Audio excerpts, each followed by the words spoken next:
Baie welkom by vandag se oordeenking. Ons gesels hierdie week daaroor dat roeping nie net iets is wat jy doen nie, dit is iets wie jy is en al meer word. Wanneer 'n mens die woord roeping hoor, is jy geneig om te dink aan een of ander taak daar, terwyl dit waarskynlik eerder gaan oor wie ek hier is. My roeping is nie iets wat daar ver is, wat ek moet gaan ontdek nie. Dis veel eerder iets wat reeds binne in my ingebou is, waarvan ek moet bewus word. Maar soos jy waarskynlik met my sal saamstem, is dit nie so 'n eenvoudige taak nie. En dit kan vir baie mense 'n leeftyd neem. Wat bedoel ek as ek sê dat my roeping meer te doen het met wie ek is, as met wat ek doen?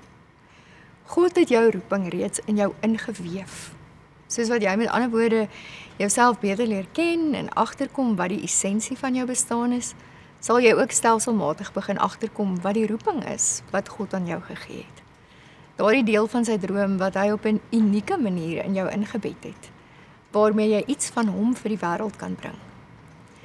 'n Mens se roeping is ook nie staties nie, maar vloeibaar en kry nuwe gesigte en diepte soos die jare aanstap. Ons word dikwels in ons lewens gedryf deur wat ons glo ons veronderstel is om te wees en nie deur wie ons eintlik is nie.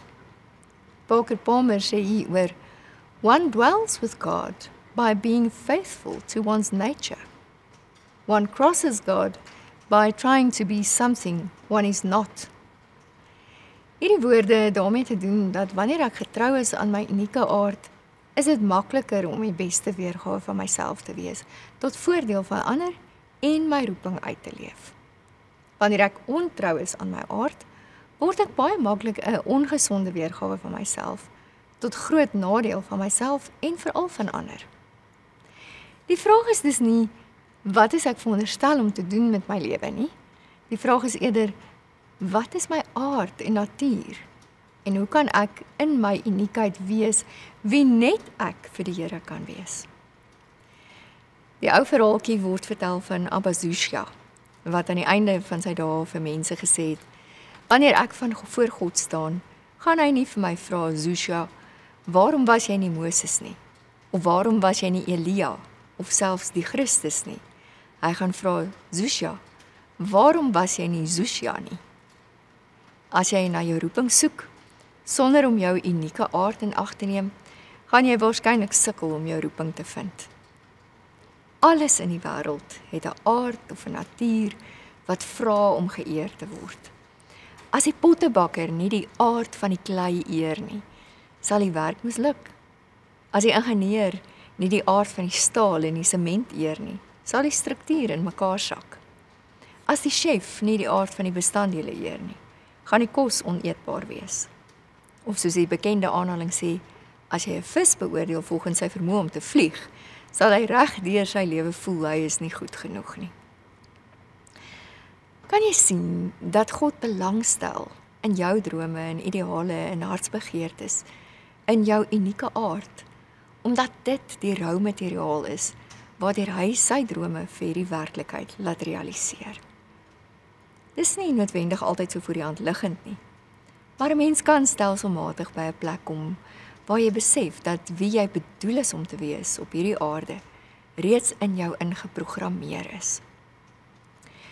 Belangrike vrae wat 'n mens kan help om die polslag van jou roeping te vind, is vrae soos: waarna smag jy? Wat gee jou 'n kiek? Wanneer voel jy dat jou lewe sin maak? En wat is die diepste begeerte van jou hart? Daar's baie van ons wat nie behoorlik 'n vinger kan sit op presies wat my roeping nou eintlik is nie. Maar ek vermoed die meeste van ons weet min of meer wat ons roeping nie is nie. Dit op sigself help alreeds om darm min of meer die algemene rigting van my roeping te verstaan. So kan ek dan ten minste al sekere keuses maak wat my wegstuur van daardie dinge wat ek eintlik diep in myself weet nie vir my bedoel is nie. In Efesiërs 4 vers 1 staan daar: "Laat julle lewenswandel in ooreenstemming wees met die roeping wat julle van God ontvang het." Met hierdie woorde moedig Paulus ons aan dat ons lewe in praktyk sal pas by die koördinate van ons siele, by dit wat reeds in ons ingebou is. Dit gaan dus oor 'n lewenstyl, oor daaglikse keuses en daaglikse praktyke wat my kan help om al meer in lyn te leef met my roeping. Praktyke wat my kan help om agter te kom wat my roeping is en my te help om die lewenswandel te onderskei wat in lyn met my roeping is, soos hierdie gedeelte sê. Dit is dinge soos langer en korter tye van afsondering, alleen en in stilte, om by God en jouself te wees.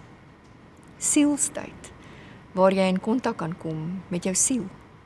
Tyd in die natuur. Kreatiewe tyd, waar jy sonder die agendas van ander vir 'n rukkie vry kan asemhaal. Reflektiewe en onderskeidingspraktyke aan die einde van 'n dag of week, soos dagrefleksie, skryf in 'n joernaal, spirituele begeleiding en geloofsgesprekke met iemand wat jou op jou pad ondersteun. Al hierdie soort praktyke help my om nie net op die oppervlak van my lewe te leef nie, en die lewe maar met my te laat gebeur nie, maar om agter te kom dat ek al meer met intensie kan leef, omdat God iets van sy groter droom reeds in my ingeweef het. Jy dra reeds in jou diepste hartsbegeertes iets van God se eie hart vir sy wêreld. Dalk is dit tyd dat jy luister wat jou eie siel vir jou daaroor sê. Kom ons bid saam. Here Jesus, help my om al meer te ontdek hoe my unieke aard my juis in die posisie plaas om my roeping uit te leef en u droom vir u wêreld te help verwesenlik. Amen.